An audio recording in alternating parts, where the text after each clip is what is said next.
বন্ধুরা, প্রথমে আমাদের মনে মনে ভাইবা নিতে হবে যে আমরা কোণা আসলে কোন জায়গা থেকে কাটবো। মানুষের ন্যাচারাল ভাবে কোণা কিন্তু এমন করে কাটা থাকে, দেখেন এখানে কিন্তু উল্লেখযোগ্য তেমন কোণা কাটা লাগবে না। এই পাশেও কাটা লাগতো না যদি এই চুলগুলো সামনের দিকে না আসতো। অনেকের হয় কি, যখন আমরা একদিকে চুল আঁচড়াই তখন এইভাবে সামনের দিকে চুল চলে আসে, বুঝতে পারছেন?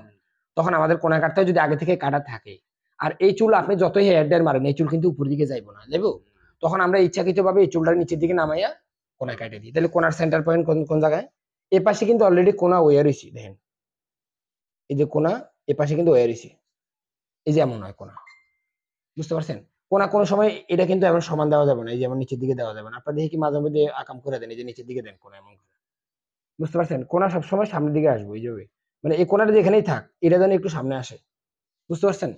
এদিকে যদি চুল থাকতো তাহলে আমি আরেকটু আরো ইয়া করে দিতাম কি, এদিকে চাপাই দিতাম। এটা আবার হয় না, এটা গোলায় গেছে। ফলাট আসবে কি আমি দেখাই।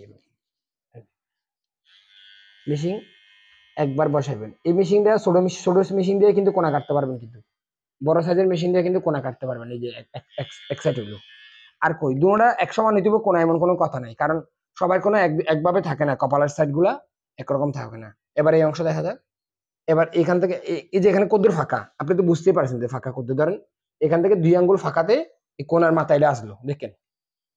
আবার একইভাবে ধরেন 2 আঙ্গুলের বরাবর ধরেন এখানে একটা ডট দিলেন, বুঝলো? মাথাতে এটা 2 আঙ্গুল হইতে পারে, 4 আঙ্গুল হইতে পারে, কোনো সমস্যা নাই। কেমনে বুঝাই, বুঝাইতে তো পারি না। এবার এবার মনে রাখবেন যে চোখের কোন জায়গা থেকে এখানে শুরু করছিলেন। ধরেন ভুরুর 1 আঙ্গুল পর থেকে শুরু করছিলেন, বুঝলেন?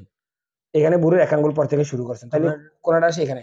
আবার চুলের একটা ঘনত্ব থাকে, হ্যাঁ, চুলের ঘনত্ব আমরা তো মেইন চুল কাটি না, আমরা তো কাটি দিয়ে হালকা পাতলা যে চুল থাকে, হালকা পাতলা চুলটারে কাটি আমরা, তার মেইন চুলের কাটা কোনো ইয়া করি না। তখন এই যে হালকা পাতলা এখানে ডট দিয়ে এই যে, বুঝতে পারছেন না? বুঝেন না?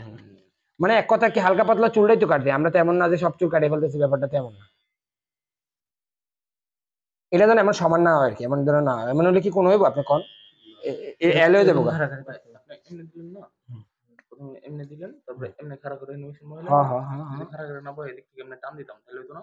না না না না, বসাই দিব, বসাই তারপর একটু ঘষা দিতে হবে। এখান থেকে টান দেওয়ার, এই যে এমনি টান দিতে চাইছিলেন এমনি, না না এমনি না, তাহলে এই যে ওদিকে ধাক্কা দেই তো।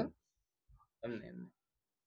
ও আরে দেখে কেমনে কেমনে হইব, এটা পরে হইব, পরে যদি পরিষ্কার করতে চান তখন পরে এমনি বসাই আস্তে করে নিচের দিকে টান দিতে পারেন।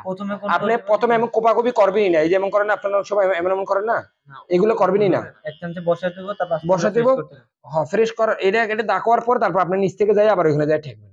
এটা এই লাইনে এমন আসবো না, কারণ এবারে ঢেউ যাইব, আপনি যতই চেষ্টা করেন এটা এমন না লাগে, এমন কাট টু কাট পাইবেন।